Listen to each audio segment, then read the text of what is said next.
romantic comedies along the way, the high-profile roles didn't really start lightening up until Catch Me If You Can in 2002. His role as the father of a con artist who forged millions of dollars worth of checks won him several honors as well as an Oscar nomination. And then came a string of action comedies like Welcome to the Jungle, starring Dwayne "The Rock" Johnson, and Balls of Fury, in which he played the evil ping-pong enthusiast Feng. Always do have an eye for talent. He was also approached by Adam Sandler to play an inventor in his what-if time travel comedy Click. Asked whether he might be tempted to turn back the clock, he replied, No, my life turned out good. It might be fun to be a kid again, you know, just to run around and be 7, maybe 6. You know, yeah, I think I might like that. Although he didn't get to relive his childhood, he did get to run around in the remake of the John Waters comedy Hairspray, which showcased the singing and dancing talents that have made him a huge hit over 7 appearances as host of the iconic comedy show Saturday Night Live. Now in his mid-60s, Christopher is busier than he's been for decades, with 3 new films scheduled for release, as well as an ongoing gig as a hologram at Universal Studios' disaster attraction.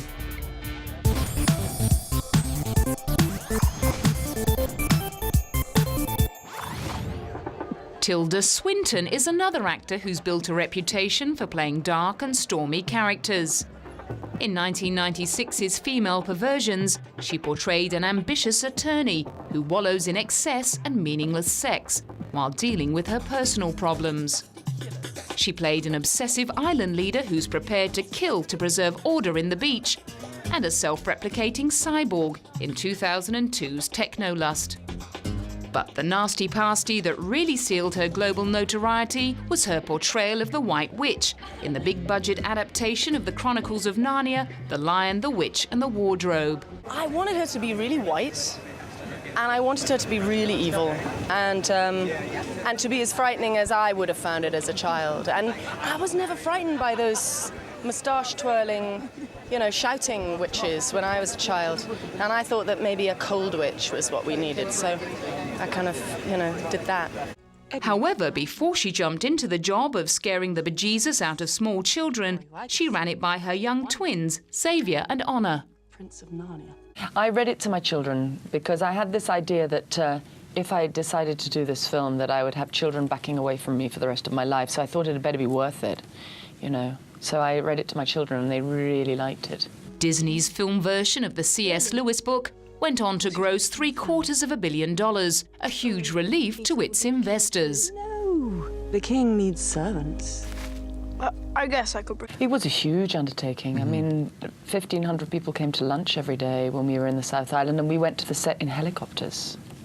So we did get a sense that that it was an investment for somebody. But in a way, it was less of an investment for us because, as I say, it was worth it. There was something that held us there. I think if we hadn't been so involved in the story and also with each other, because we were, you know, really a familial group who made the film, I think it would have been very easy to get caught up in how big it was. Playing a major part in a blockbuster fantasy franchise had brought the Anglo-Scottish actress a long way from her art house and performance art roots. After attending the Westheath Girls' School in the same class as Princess Diana, she went to Cambridge University before working in the theatre. She began her film career in the 80s with roles in films by experimental director Derek Jarman, and went on to star in the movie adaptation of Orlando by Virginia Woolf. Since then, she's been happily flitting between small independent and big mainstream projects. I don't actually believe in the self. I really don't. I think that every minute you can decide what you're going to be. I really honestly believe that. And that's being borne out by my experience of life, because I'm realizing that it is true that people change and things change people and people change things, and it is the only thing you can rely on. However, there's no doubt that Tilda's heart still lies very firmly in independent and experimental cinema. I propose people forget the idea of making a profit and just, follow their voice. Maybe make films for less money. Just make more films for less money. Maybe have an idea of making 2 or 3 films, one after the other, very, very cheaply in their backyard. That's the kind of thing that develops a voice and gives people confidence and makes something personal and less for the marketplace. She was bowled over by winning the Richard Harris Award for Achievement in Independent Film. I'm kind of a bit confused, to be honest. It's not normally on my dance card, so it's not my idea, but I'm very proud and very happy to be here. Winning awards was something she'd come to terms with after netting both a BAFTA and an Oscar for her supporting performance as a lawyer in Michael Clayton opposite George Clooney. In contrast to Chris Walken and Gary Oldman, she actually had to put on weight to pull off the part. This woman, when you see the film, she's really struggling. She's not in her body, really, and her body is like running away with her. There's a scene with her on a treadmill, and I remember when I read that scene, I thought, she's got to have a pot belly. You can't run on a treadmill and play this character and be lean. You've got to really, be out of control. So, yeah, there were a lot of pies. But for Tilda, method acting does have its limits. The porcelain-skinned teetotaler didn't dive into a bottle to play an alcoholic in her 2008 film Julia. She based the character on one of her real-life friends. Second-hand, interested in alcoholism my whole life, and I've never really seen what this film manages to do, which is to show the ruin of a woman in particular, the real waste and ruin, and something about the powerlessness that the alcoholic gets into. Julia premiered at the Berlin Film Festival, as did a documentary about Derek Jarman that Tilda both wrote and narrated, bringing the total of her film releases for 2008 up to 5, including the first Narnia sequel, Burn After Reading, and The Curious Case of Benjamin Button.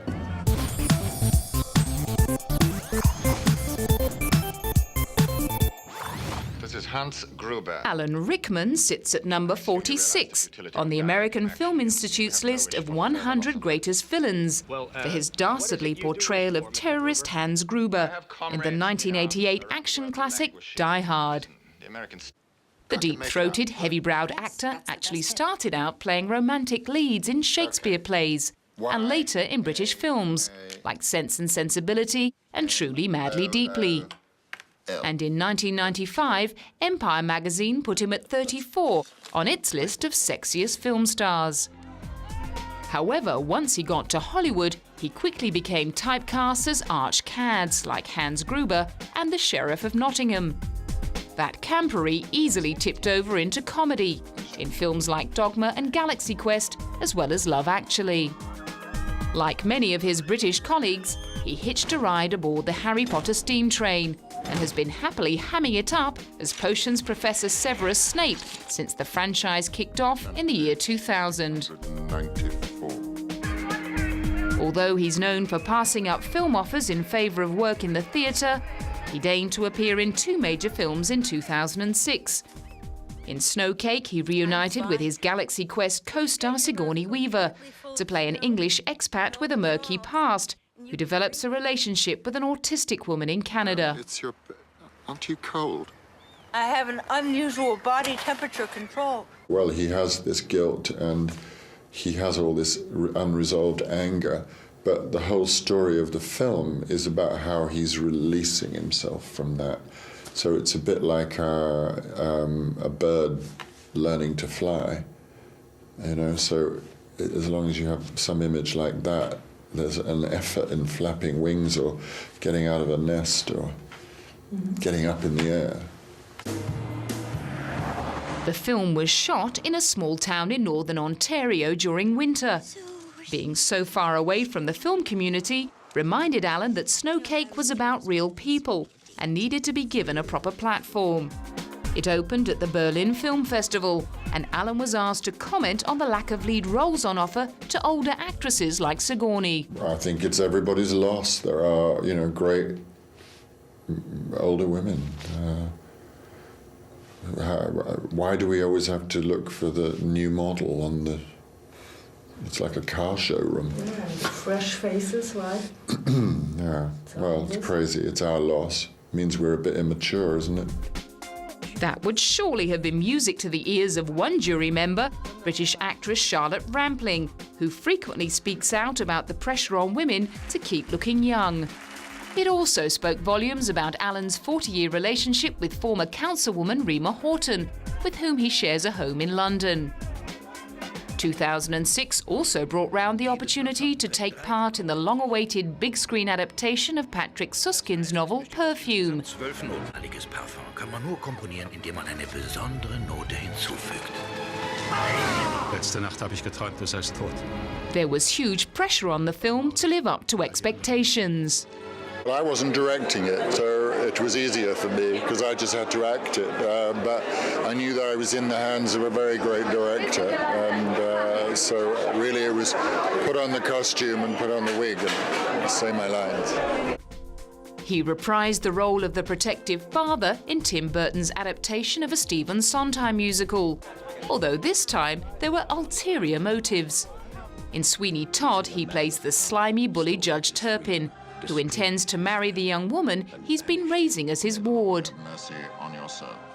Underneath all the throat-slitting, cannibalism and sexual perversion, Alan saw the film's softer side. Tim's turned it into something almost poetic and rather beautiful. So, you know, good triumphs in the end. The following year, he headed for the countryside for a taste of the finer things in life, to join the cast and crew of the drama Bottle Shock. I'm not introducing anything completely The film, which co-starred Bill Pullman, Rachel Taylor and Chris Pine, revolved around the world of wine and was set in the Napa Valley region of California. This guy, Stephen Spurrier, who I play, ran a wine shop in Paris, and in order to publicise that, he took advantage of the then American bicentennial to set up a blind wine tasting between American and French wines. And there's no way it could have been a fix because his jury was some of the most celebrated all French jury, wine experts and chefs and wine writers of the time. And history tells us that the American wines won.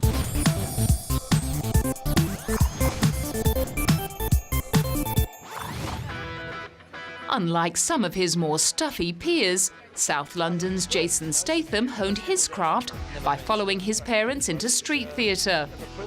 He also showed an early aptitude for sports such as football and the martial arts. And at the age of 22, he came 12th in the World Diving Championships, before becoming a model for French Connection. A few years later, he met Guy Ritchie, who was looking for someone to play a streetwise con artist in Lock, Stock and Two Smoking Barrels. It was the kickstart to the film career Jason was looking for. Doing what I did on the street corners that got me a part in a Guy Ritchie movie, and then, you know, several films later I met up with Luc Besson, and he was the catalyst for all these sort of action movies I'm doing now. If it wasn't for him and the Transporter franchise, then I don't think anyone would have known that I could, you know, do some of the physical sort of stuff that I've sort of been doing for years. His background in martial arts enabled him to do all his own stunts in Transporter, which immediately brought him passage to the sequel in 2005. Yeah, you have to be, you know, you have to be physically strong and flexible. So, like you say, you don't pull muscles, and right. if you just come, you know, spend 3 weeks in the bar and then turn up on a movie set ready to do all these kind of things, you're going to hurt yourself. In between the two Transporters was a supporting role in the remake of The Italian Job,